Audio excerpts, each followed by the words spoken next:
Halo, saya Gracia Mianda dengan NIM 0801128202549 akan menjelaskan mengenai program void rekursif. Beberapa perhitungan yang dapat dilakukan menggunakan void rekursif yaitu yang pertama pemangkatan, kedua faktorial, dan ketiga deret Fibonacci. Pada kesempatan kali ini saya akan menggabungkan ketiga perhitungan ini dalam sebuah program. Untuk membuat programnya, pertama kita deklarasikan file header yang kita butuhkan dalam program ini. Terdapat dua buah file header, yaitu yang pertama include iostream sebagai file header yang harus kita deklarasikan agar kita dapat menggunakan fungsi cin, cout, dan inline. Yang kedua ada include windows.h sebagai file header agar kita dapat menggunakan fungsi systemcls. Kemudian ada compiler using namespace std, dan ada variabel global atau variabel yang akan digunakan dalam keseluruhan program, yaitu variabel hasil dengan tipe data integer.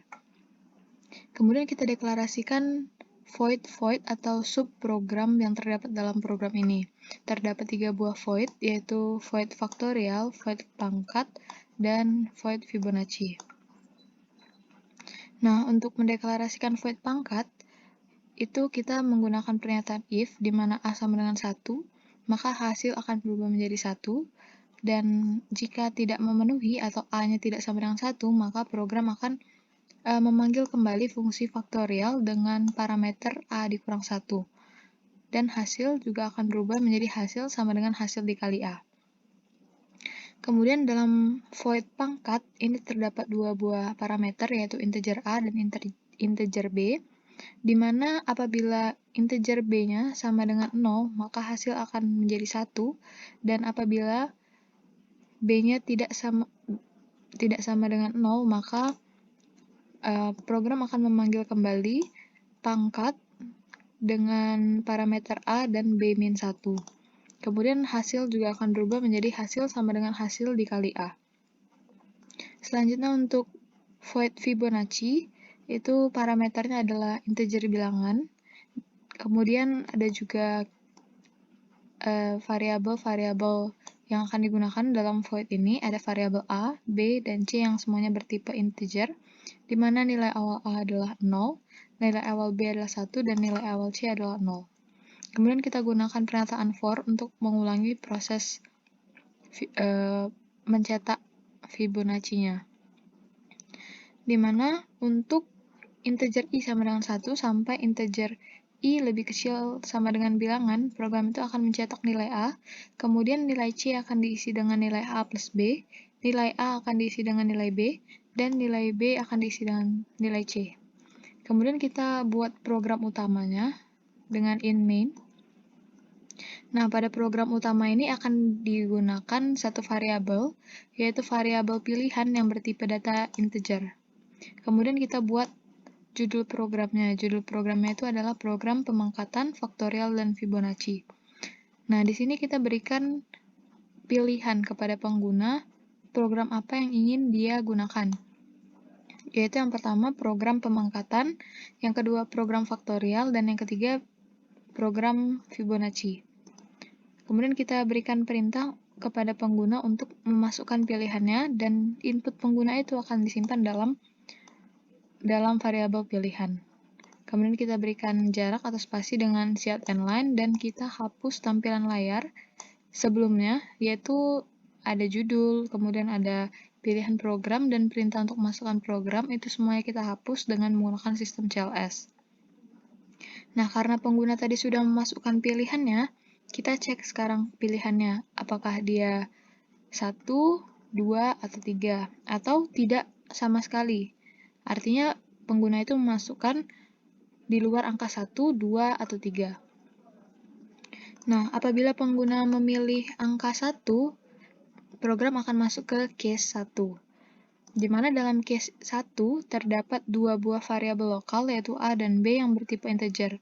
Kemudian kita berikan judul pada case 1 ini, judulnya program pemangkatan. Di sini pengguna akan diminta untuk memasukkan bilangan pertama yang akan berperan sebagai bilangan yang dipangkatkan, dan nilainya akan disimpan dalam variabel A. Kemudian pengguna juga akan diminta untuk memasukkan bilangan kedua, dan nilainya akan disimpan dalam variabel B.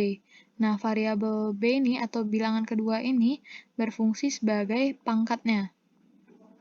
Jadi misalnya nilai A-nya kita akan masukkan 2, sedangkan nilai B-nya kita akan masukkan 3. Nah, maksudnya di sini adalah 2 dipangkatkan 3. Itu akan kita cari hasilnya. Di sini program memanggil void pangkat A, B. Berarti kita akan menuju, dari program utama ini kita akan menuju ke void pangkat di sini. Jadi nilai A-nya sekarang adalah 2 dan nilai B-nya 3. Kita sesuaikan dengan input kita tadi. Jika B-nya sama dengan 0, hasilnya akan 1. Apakah B-nya sama dengan 0? Tidak, B-nya adalah 3. Maka kita masuk ke pernyataan else. Pangkat A-nya 2, B kurang 1. Di sini pangkat 2,2 sekarang berarti kan? Karena B-nya sekarang itu adalah B-nya tadi 3, dikurang 1, 2. Jadi pangkat 2,2. Kemudian program akan menuju ke hasil sama dengan hasil dikali A. A-nya 2, maka hasil dikali 2. Nah, di sini kan kita memanggil kembali fungsi pangkat dengan parameter 2,2. Berarti dia kembali lagi memanggil dirinya sendiri, atau di sini disebut dengan rekursif. Berarti pangkat 2,2. Apakah B-nya 0? Tidak, B-nya 2. Maka kita menuju ke pernyataan else lagi. Pangkat 2, B-1. Tadi B-nya 2. Sekarang kita kurangkan 1 lagi. Jadi, pangkat 2,1. Di sini kemudian kita masuk lagi ke pernyataan hasil. Hasil sama dengan hasil dikali 1. Nah, kemudian ini kan kita memanggil lagi void pangkat 2,1. Berarti kita masuk ke pernyataan atau kita masuk ke void pangkat lagi. Kita cek apakah B-nya sama dengan 0? Tidak, B-nya 1. Maka kita menuju ke else lagi. Pangkat 2, B kurang 1. Sekarang berarti pangkat 2, 1 kurang 1, 0. Jadi pangkat 2,0. Maka hasilnya sama dengan hasil dikali 1. Dikali 2 maksudnya. Di sini juga dikali 2 tadi ya. Karena yang dikali adalah nilai A dan nilai A-nya itu tetap. Kemudian pangkat 2,0. Pangkat 2,0 kita cek lagi ke void pangkat. If B sama dengan 0. Kalau B-nya sama dengan 0, maka hasilnya sama dengan 1. Berarti di bagian paling terakhir tadi hasilnya berubah menjadi 1. Jadi hasil sama dengan 1 dikali 2, sama dengan 2. Kemudian kita bagian terakhir sudah selesai. Kita menuju ke bagian yang belum terjawab. Jadi di sini hasil sama dengan hasil dikali 2. Hasil terakhirnya tadi 2, berarti hasil di sini berubah menjadi 2. Jadi hasil yang kedua itu adalah 2 kali 2, hasilnya 4. Kemudian 4 ini akan kita kembalikan lagi di sini ke perulangan yang pertama atau ke hasil yang pertama. Hasilnya dikali 2, hasilnya yang terakhir adalah 4. Maka kita 4 kali 2 sama dengan 8. Nah, di sini kita ketahui bahwa hasil sekarang nilainya adalah 8. Kemudian kita kembali ke program utamanya. Di sini cout and line kita berikan jarak atau spasi, dan kita cetak hasilnya. Hasil pemangkatannya adalah, berarti untuk contoh yang kita kerjakan tadi, hasil pemangkatannya adalah 8. Karena nilai dari variabel hasil sekarang adalah 8. Nah, di sini kita gunakan pernyataan break agar setelah kita selesai melakukan proses dalam case 1 ini, program itu akan langsung menuju ke akhir atau keluar dari switch ini. Kemudian untuk kondisi yang kedua atau case 2, ini akan terpanggil apabila kita memasukkan input pilihan tadi 2. Nah, dalam case 2 ini terdapat sebuah variabel, yaitu variabel A dengan tipe integer. Kemudian kita berikan judul program, yaitu program faktorial. Di sini kita akan memasukkan bilangan yang akan difaktorialkan dan nilainya akan disimpan dalam variabel A. Kemudian kita menuju ke faktorial A. Faktorial A ini berarti kita memanggil void faktorial dengan parameter A. Berarti kita menuju ke bagian atas lagi. Di sini ada void faktorial dengan parameter integer A. Misalnya kita memasukkan contoh itu 5. Berarti 5 faktorial. Di sini berarti nilai A-nya 5. Kemudian kita cek apakah A-nya sama dengan 1? Tidak. Maka kita menuju ke faktorial A-1. Berarti faktorial A-1 4 berarti kan? Dengan hasil, kemudian kita hitung hasilnya sama dengan hasil dikali 4. Karena nilai A-nya adalah 4. Nah, kemudian di sini ada faktorial 4. Artinya kita memanggil lagi void faktorial, atau di sini juga dikatakan sebagai fungsi rekursif, yaitu fungsi yang memanggil dirinya sendiri. Sekarang kita cek apakah A-nya sama dengan 1? Tidak, A-nya adalah 4. Kemudian kita masuk ke bagian else dan kita masuk ke faktorial 4 dikurang 1, berarti 3. Kemudian kita menuju ke bagian hasilnya lagi. Berarti, tadi di sini nilai A-nya masih 5, kemudian di sini hasil sama dengan hasil dikali 4. Karena nilai A-nya sekarang adalah 4. Kemudian di sini kita panggil faktorial. Di sini kan ada faktorial 3. Kita memanggil fungsi faktorial lagi. Kita cek apakah A-nya sama dengan 1? Tidak, A-nya sama dengan 3. Maka kita kalikan, maksudnya kita masuk ke dalam program faktorial lagi, di mana A kurang 1, berarti A-nya sekarang 2, faktorial 2. Untuk hasil, berarti faktorial, hasilnya maksudnya salah, hasil sama dengan hasil dikali A-nya 3. Kemudian di sini kita, karena ada memanggil faktorial 2, berarti kita cek lagi apakah A-nya sama dengan 1? Tidak, A-nya sama dengan 2. Berarti kita masuk lagi ke faktorial 2 kurang 1, 1. Kemudian hasilnya sama dengan hasil dikali 2, karena nilai A-nya adalah 2. Nah, di sini kita panggil faktorial 1 lagi. Kita cek apakah A-nya sama dengan 1? Iya, benar. Jika A-nya sama dengan 1, maka hasilnya sama dengan 1. Jadi, di sini kita ganti hasilnya adalah 1.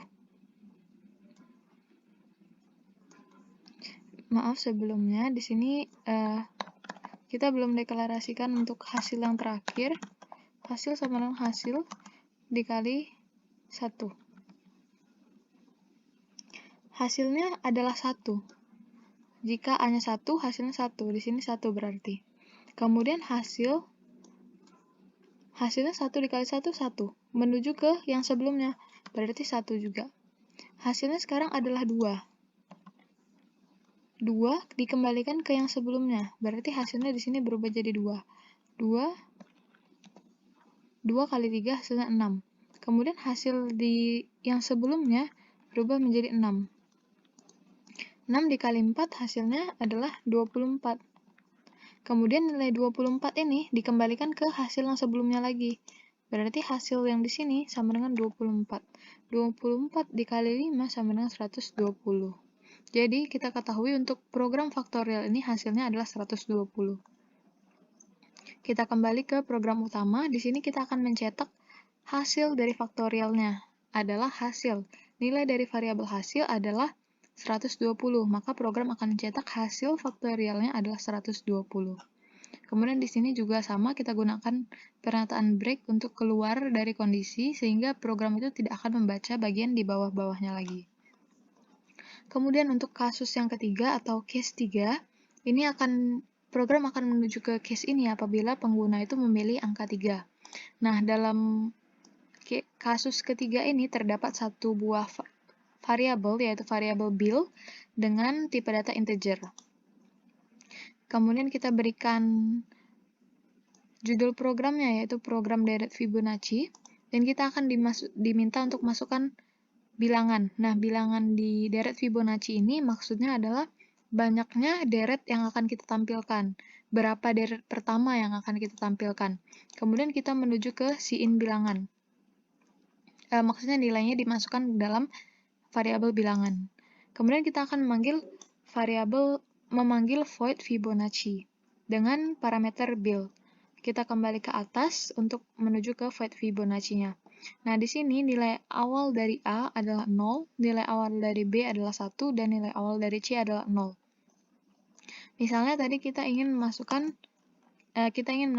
3 deret pertama dalam Fibonacci, atau 3 angka pertama dalam deret Fibonacci.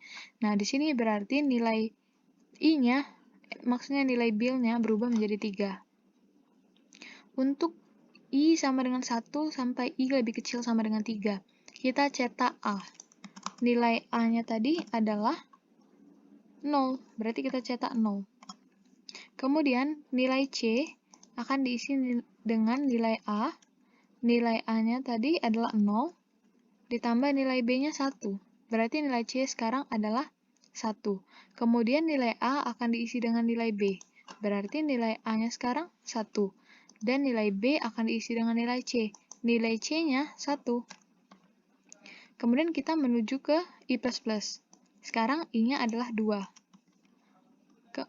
Kemudian kita cetak nilai A. A-nya sekarang adalah 1.